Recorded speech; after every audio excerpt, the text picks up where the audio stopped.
Hello, I'm Robert, and this video is about 6 urban legends of karma. And these, I think, get in the way of understanding karma as it's understood in the East, because in order to understand it properly, you have to drop all 6 of these. So in the West, we have the idea, first of all, that karma is inevitable. So they think about karma as being like, it's a bit like a tin can on a freight train, on a railway track. And there's the karma is like the freight train. So you're like the tin can and the karma is like this freight train. And it's got its own schedule and it's going to pass this particular track, say at 3:37 p.m. or something like that. And at that particular moment, the freight train comes bundling past and there's this tin can sitting on the track and it's just going to get crushed. There's absolutely nothing you can do about it. It was heading for you all your life, and not even all your life, but maybe it was something you did 100 lifetimes ago, and then today I break my leg, and this broken leg was just heading for me, and there's nothing I could do about it. So that's the first, and absolutely Buddhists don't think that at all. And so I'm going to go through each. I'm just going to describe the 6 legends briefly, and then talk in more detail about why it is that what Buddhists actually do believe, which is quite different from these ideas. So then the other idea is that the karma is not only been heading for you and you can't do anything about it, but you actually deserve it. So it's the idea that you did something bad, something awful in the past. You must have, if you break your leg, you must have done something awful to someone 100 lifetimes ago that's leading to this particular event of breaking your leg. And so because you deserve it, you shouldn't do anything about it. You shouldn't try and stop yourself from breaking your leg. I mean, few people go quite to that extent, but there's this kind of flavour to it, kind of fatalism that you actually deserve it.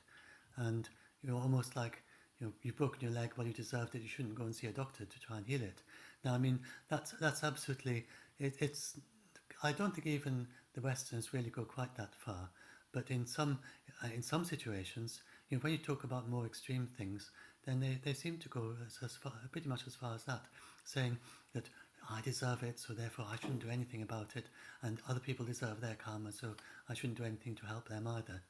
And Buddhists absolutely don't have that idea at all. Not the slightest idea that it's deserved. You don't deserve any of it.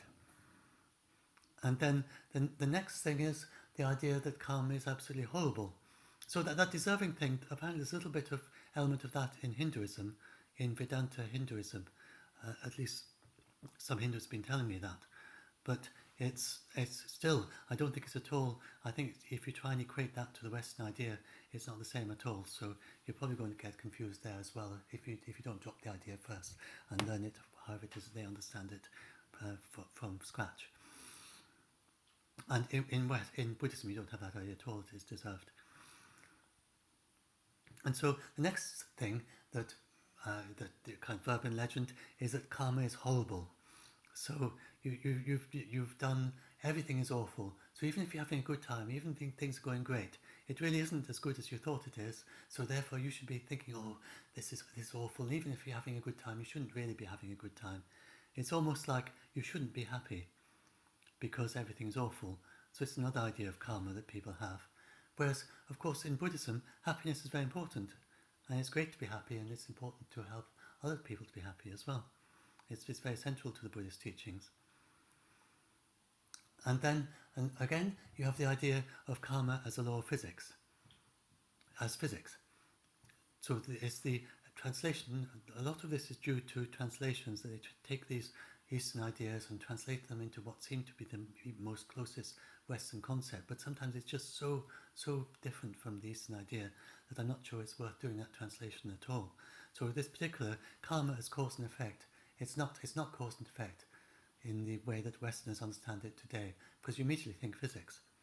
And then you get the idea that karma is a kind of very early, rather kind of failed attempt at physics where they didn't do it very well. They tried to do physics, but it just didn't work very well, and they came up with this idea of karma, which is a rather crazy, silly idea of a way of doing physics. But that's just not at all, again, how Buddhists don't think of karma as physics at all. They weren't trying to do physics, so it's no wonder that they didn't do a very good job of it, because that's not what they were trying to do. And then there's the idea that karma is a kind of behaviorism that you're trying to explain all your ideas and your thoughts and your intentions, absolutely everything.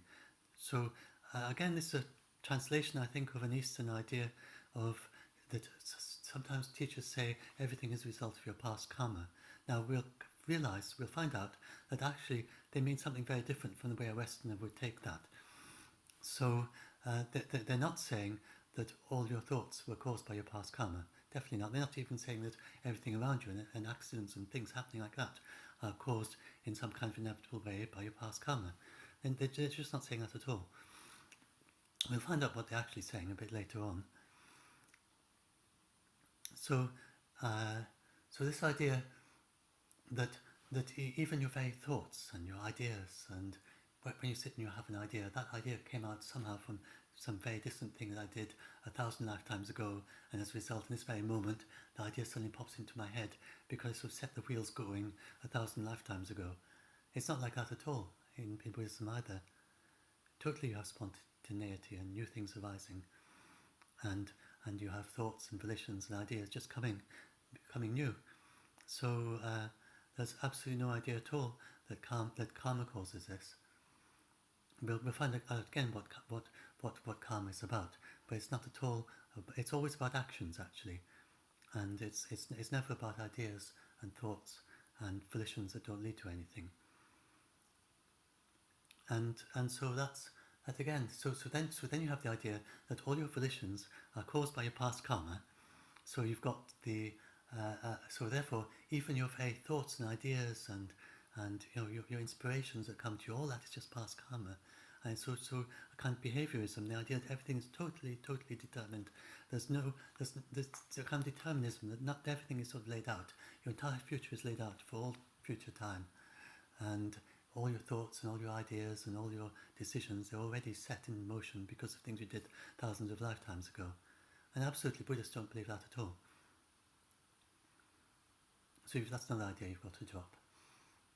And so then finally, at the end, this number 6 is sort of like the outcome of all the others, is the idea that, okay, so everything is just heading for us, it's inevitable, it's deserved, it's all horrible, it's a law of physics. What was the other one? It's totally behavioristic, there's no way of deflecting where you want to go. And so as a result, you're totally caught up in all of this, and there's absolutely nothing you can do about it. And so then the Buddhist idea that you might be able to escape from samsara, or the idea that you can be free from all this, that the stuff you're caught up in, and that just becomes a very silly kind of hippie idea. Sort of wishful thinking. It's obviously not possible.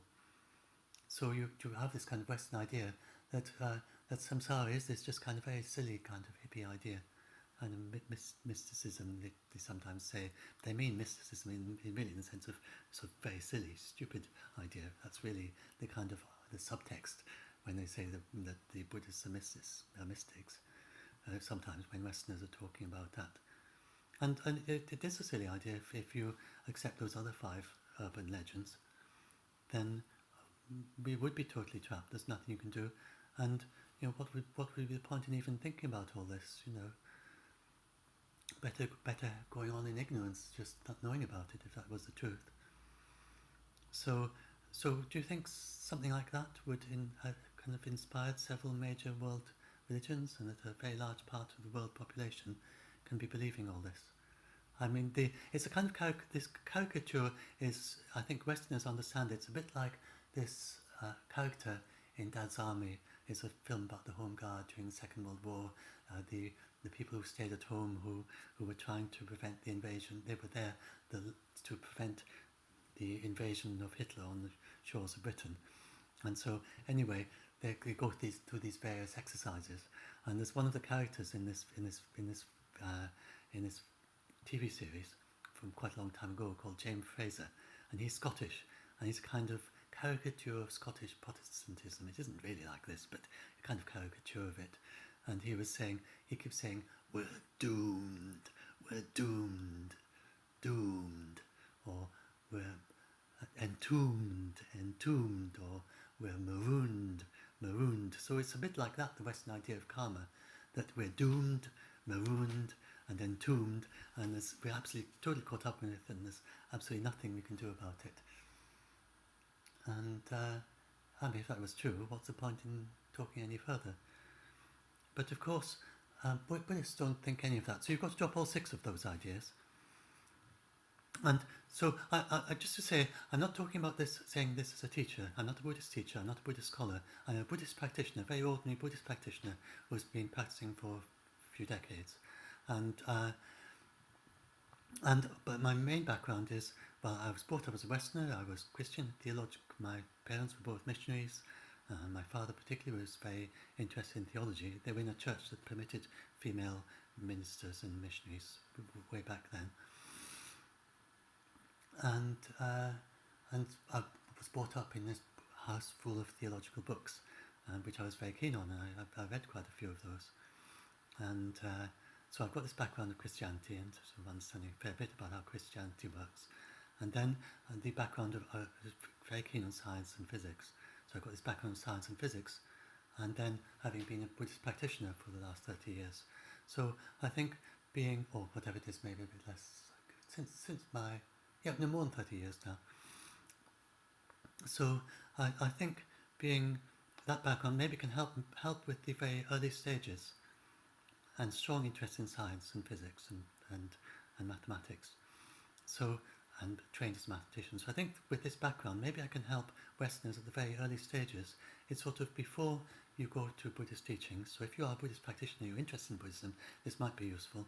Or if you just, you're following some other path, you're a Christian or Hindu, Hindu would probably understand this better, but Muslim or something, and you just wonder how, you have this idea in your back of your mind that Buddhists must be full of the doom and gloom, and can't try to understand where they can be at, why you can have happy Buddhists, really, and why Buddhists can be ordinary people like anyone else.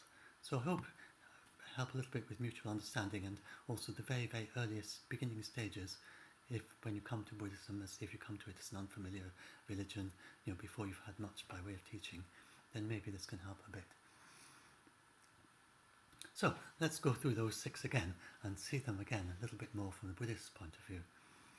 So first of all, there's the idea that of the karma being inevitable, that your broken leg is coming to you. As I was saying, Buddhists don't think that at all. And I think a rather nice story that Walpola Rahula gives. He was very strong on the Pali Canon, which is one of the most ancient of the Pali. It's the most ancient of the written Pali Buddhist scriptures, 16,000 pages of teachings of the Buddha, and from about 50 years before the beginning of the Christian era. And anyway, one of those stories, there are many stories in the Buddhist canon which show that the Buddha couldn't see the future. So this idea of karma as being inevitable, and then, so I think part of the idea, the reason that you have this idea that karma is inevitable may come partly from this idea that Buddha was omniscient. And so this is another one of these very poor translations. They say Buddha was omniscient and omnipotent, sometimes said as well, maybe. So this is so different from the Western idea that it's almost not worth using that word at all. When they say that Buddha is omniscient, what they mean is that Buddha knows everything that needs to be known in whatever situation that Buddha's in.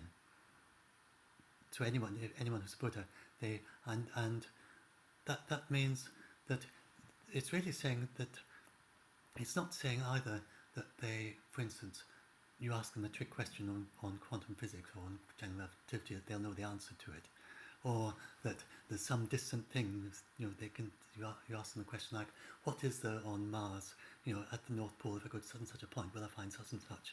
So Buddhists aren't going to be able to answer questions like that. So it's omniscience about what is appropriate for the path of Buddhism as well. So they know everything that needs to be known to help beings along the path to be free from samsara. So that is really the Buddhist idea of omniscience, and that they never face, and then the omnipotence is like that they have the ability to do whatever is the appropriate action in any particular moment that they're in. So that's all that the Buddhas are in Buddhism. that their special understanding and their special capabilities, that's what they're talking about. Then there's another sense in which Buddhas are not caught up in samsara. So the idea of samsara is not just this idea of the karmic effects, but there's also the idea that the whole thing itself, the actual linear progression that we're going through. We have this idea of time as being very linear, a straight line, that I was me, there was me 30 years ago, and there's a kind of linear line through to the present and going forward into the future, and the next line, next rebirth follows in a very linear way. There's one particular rebirth that will be my next rebirth, if you think in terms of life and rebirth, and previous lives also. And then that space is very kind of sharp-edged and going out in all directions. And this is a table, this is my MacBook Air, this is a window, and so on. Everything very sharp-edged. We know exactly what everything is. We know what it is. These are my spectacles. We know exactly what everything. We just know what it is. It is this. You hardly even need to pay any attention to it. That's just what it is. So that kind of sharp-edged idea is what Buddhas have a much more fluid way of relating to things. So for them, they're not sort of caught up in time in the way that we are. Is that it's not that they're in a kind of transcendent time really. It's more that the time is more fluid for them. That the past, the present, the idea we have a very linear, rigid idea. We know what is present, we know what is past, we know what is future. It's all set out very, very clearly, and Buddhists have a much more fluid approach to all of this. So in that sense as well, they're not kind of caught up in time in the way we are. But there's a kind of correlate to it. So it's not like that our time is completely, there's nothing, it doesn't mean anything. But it's much more dynamic and fluid than it seems to us, both time and space. It's not caught up in all these concepts. So you do have that as well. So when we start talking about Buddhists can't see the future, where this is us looking at Buddhas who have these ordinary bodies like us, and they grow old, they die, they get sick, and so on. They have accidents like we do. So this is with our very sharp-edged and linear time way of looking at everything. So within that linear way of looking at things, Buddhists absolutely can't predict the future. And there are quite a few stories in the sutras, so we'll go back to this story, and it's the chap who gets savaged by a cow. And so it's said that when the Buddha was travelling, and he was staying the night in a potter's shed. And this is the Pali Canon, which was memorized by the monks. There's some quite good reason, I think, to believe that these things actually happened, because although it wasn't written down at the time, it was memorized by the monks. Shortly, while the Buddha was still alive, then the leader of Jainism died, and his disciples didn't know what his people had different views about what his teachings were. So the Buddha's disciples, they actually started memorizing while he was alive, and they had very clear memories, some of them. And to this day, there are Buddhist monks who can memorize all 16,000 words, all 16,000 pages, word by word, of the Pali Canon. It's in the Guinness Book of Records. So I think it's not impossible that this actually happened.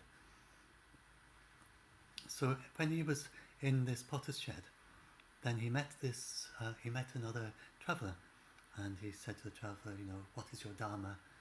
What are you following? What's your path you're following? What's your interest? He felt a kind of kindred spirit, and they started talking to each other. And again, just to say a little bit, in the West, in the East, you have this idea that everyone has their own dharma, their own path they're following. And it's not the idea like you have in Christianity of missionary, that you know what is good for everyone. But people have to kind of find their own way.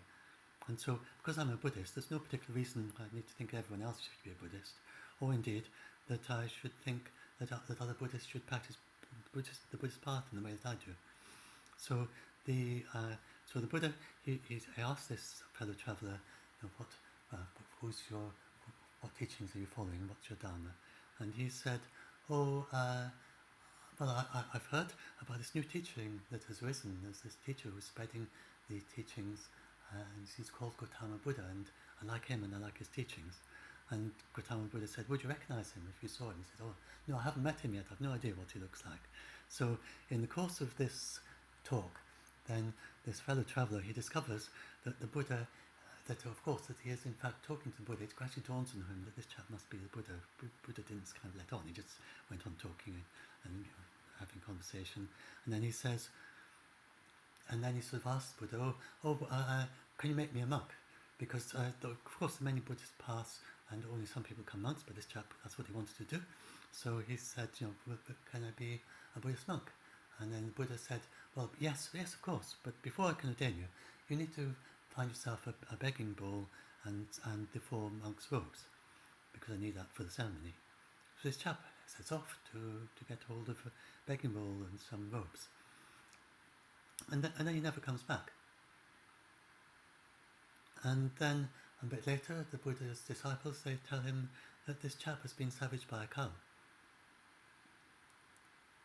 And so it's absolutely clear that the Buddha didn't predict that, or he just said, by the way, while you're off looking for your begging bowl and the robes, watch out for savaging cows. Or he might have just sort of held him back for a few more minutes so that he missed the cow. But obviously this is just something that happened. And so the cow wasn't headed for him for countless previous lives. He had a vulnerability to being savaged by cows, as do all of us. So the past karma is much more like a sense of kind of vulnerability that comes from your past actions, rather than a sense that particular actions come from the past. So I'm also vulnerable to being savaged by cows. There aren't any actual cows in this field, but if there were, then presumably, and if one of them sort of went mad, then I've got a fragile body that could be damaged by it. So we're all in that situation, that we could be savaged by cows, and that's the way karma works. So that this past karma, it could happen at any time. So it could happen now, it could not happen for 1,000 lifetimes. And that's just the way that karma works. And that's karma's understood in Buddhism. And by the way, this chap that was savaged by a cow, then the Buddha, he said that because he'd actually met the Buddha and he had this kind of innate wisdom in the Buddhist sense, not being like clever, but just kind of directly connecting to the teachings. And he said that because of that, then in his next life, that he was going to be reborn in a situation where he could reach nirvana in his next life. So so the Buddhas do say things like that sometimes. So you can say things like that, and the things that we can see, that for instance the patterns in our lives, that there's day and night, there's years, there's this time of year in the west coast, then we get a lot of rain, and it's obviously colder because it's winter. So these things, you can look at the temperature records for the past years. You can also look at trends. You can look at global warming and things like that and see where things are going, and have some questions about that. So karma is a bit like that as well. So you can see, because I'm in this fragile body that is, we know that all human beings eventually die, so at some point I'm going to die. So that is something I can predict, see in the future. So so there are all sorts of things that we can see that in the future, but we also within those patterns, and this pattern of years, months, and so on. But within those patterns, we can also see the many things that are not predicted. And so that's how karma also operates. And Buddhists are no different from Westerners in that sense. So then the next thing was the idea that karma is deserved. So the idea in Buddhism is very different way of teaching it, of understanding it. So there might be I think there's a slight element. There's an element in Vedanta Hinduism. I've been talking to some Hindus saying that in Vedanta Hinduism, there's an idea, there's an external deity that in some sense enforces the results of karma, although that's not the only course of events, because in Hinduism they also have the free will and the actions and the possibility of devotion and so on of the practitioners. So it's not just the deity, but also the practitioners as well. But in Buddhism, you don't have either of those. So you don't have the idea that the karma is in any sense deserved. It's anything to do with that you're suffering an accident now because you did something awful in the past. It's much more that karma, I mean, you do have the idea of good and bad actions, but the original cause of that and the main driving force behind all this karma is what they call confusion or ignorance. But it's not even a kind of it's not even a kind of willful ignorance or deliberate ignorance. There's no way that it's deserved. It's not even deserved ignorance. It's a very, very subtle confusion, very, very subtle confusions that we have that are so subtle you can't even, well, in some ways they're very obvious if you could only just see them, but they're subtle in the sense that we can't see them. And so you can't say that the karma is deserved when the original thing that's kind of motivates us all is something that most people just can't even see. How can you possibly say that's deserved? So there's no way that the karma is deserved in Buddhism, the very root of it all. It just this, we got into this situation as it's described. It's somehow that there was the possibility. So it's sometimes described in this. This is again connecting with the. I was talking about the timeless. The Buddha's not caught up in time. Then you can map out this kind of progression into samsara, and they talk about these steps that lead you into samsara that get you caught in the wheel of life. And so in this progression, then you have this idea that it starts off with something very, very subtle, just a slight thinking that, out of almost, just because it was possible to believe this, then out of almost nothing, then some little bit of existence of managed to sort of separate out and say, this is me, I am me. Very, very slight kind of feeling, this is me, this is a self.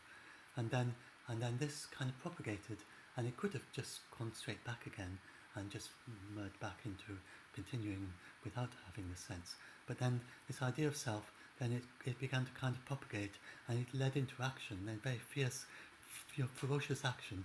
And it's saying that this is going on in every moment, actually, round and round and round, that this kind of, we're continually embedding ourselves into samsara in every moment, and in every moment there's this opportunity of being free from it, if we could only just hit that moment.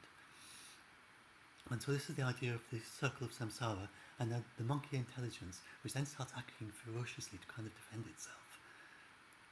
This illusion of self, it's got the idea that there's a self, and then once it's got that idea, it's got stuck in it, and it didn't let it dissolve away, then it starts ferociously defending it, and that is the activity, which is then ends up with the kind of, which then ends up with the karma.